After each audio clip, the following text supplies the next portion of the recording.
आज की कहानी जोरू का गुलाम। एक बार की बात है, राजा अकबर व बीरबल दरबार में बैठे कुछ अहम मसलों पर चर्चा कर रहे थे। तभी बीरबल ने अकबर से कहा, महाराज, मुझे लगता है कि ज्यादातर पुरुष जोरू के गुलाम होते हैं और अपनी पत्नियों से डर कर रहते हैं। बीरबल की ये बात राजा को बिल्कुल भी पसंद न आई। उन्होंने इस बात का विरोध किया। इस पर बीरबल भी अपनी बात मनवाने पर अड़ गए। उन्होंने राजा से कहा कि वे अपनी बात को सिद्ध कर सकते हैं, मगर इसके लिए राजा को प्रजा के बीच एक आदेश जारी करवाना होगा। वह आदेश यह था कि जिस पुरुष के अपनी पत्नी से डरने की बात सामने आएगी, उसे दरबार में एक मुर्गी जमा करवानी होगी।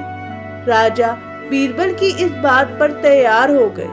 अगले ही दिन प्रजा के बीच आदेश कराया गया कि अगर ये बात सिद्ध हो जाती है कि कोई पुरुष अपनी पत्नी से डरता है, तो उसे दरबार में आकर बीरबल के पास एक मुर्गी जमा करवानी होगी।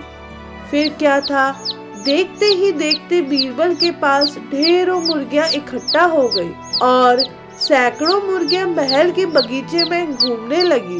अब बीरबल राजा के पास पहुँचे और बोले, महाराज, महल में इतनी मुर्गियां इकट्ठी हो गई हैं कि इनसे राजमहल के बगीचे में दुर्गंध बढ़ती ही जा रही है। मैंने अपनी बात को साबित कर दिया, तो कृपया कर अब आप इस आदेश को वापस ले लीजिए।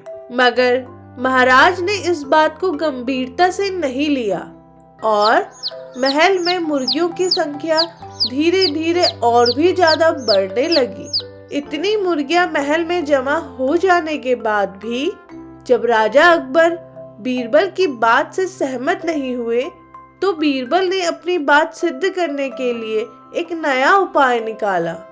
एक दिन बीरबल राजा के पास गए और बोले, महाराज, मैंने सुना है पड़ोस के राज्य में एक बहुत खूबसूरत राजकुमारी रहती है।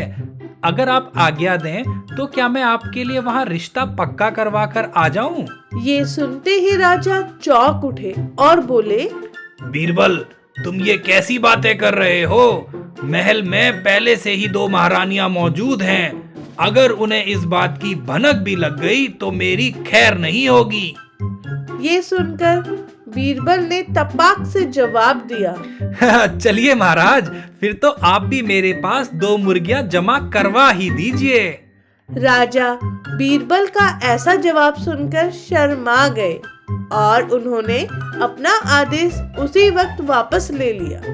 अगर आपको हमारी ये कहानी अच्छी लगी तो जल्दी से इस वीडियो को लाइक कर दो और हाँ, चैनल को सब्सक्राइब करना तो आप बिल्कुल भी मत भूलना। तभी तो रोज आप हमारी अच्छी अच्छी कहानियाँ सुन पाएंगे।